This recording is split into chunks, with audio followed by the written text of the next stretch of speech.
programas se traslada al resto de España la visión de una zona permisiva donde la apatía social y de las fuerzas de seguridad facilitó que los narcotraficantes campasen a sus anchas.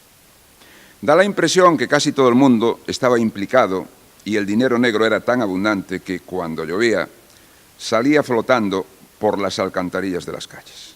Coa súa intervención nun salón de plenos de Vilagarcía ateigado de público, Felipe Suárez quixo desmontar esta imaxe falsa que nos últimos tempos está a dar da Ría de Arousa.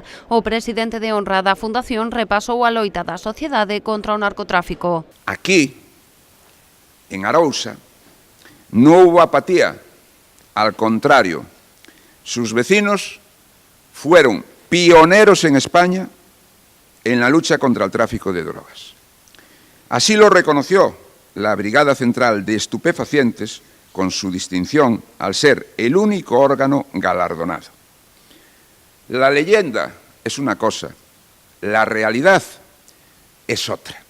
Fitos como a creación da propia Fundación, único órgano destas características en España, ou a celebración da histórica manifestación que hai máis de 25 anos reuniu a preto de 50.000 persoas que percorreron Vilagarcía, son algúns dos exemplos que se empregaron da loita da sociedade arousá contra o tráfico de drogas. Esta es la historia real de la lucha que mantuvieron hombres y mujeres de la Ría de Arousa contra los narcotraficantes, a quienes arrinconaron y arrebataron sus famosas mansiones.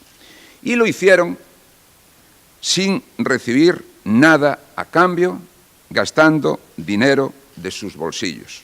A sesión contou coa presenza de alcaldes e exalcaldes do norte e do sur da Ría de Arousa. O pleno aprobou por unanimidade a moción, comprometéndose a tomar medidas que devolvan a dignidade á sociedade arousá, entre eles a construción dun monolito na Praza de Rabella. En recoñecemento a esta loita social, acórdase levantar un monolito que incorpore como motivo artístico un árbore coa V de vida e verde de esperanza, representando o emblema da primeira manifestación Galicia contra as drogas. Para a súa construción convocarase un concurso de ideas no que poderán participar artistas da comarca do Salnés. A proposta gañadora será escollida por un xurado composto por representantes de todas as forzas políticas da Corporación de Vilagarcía e da Fundación.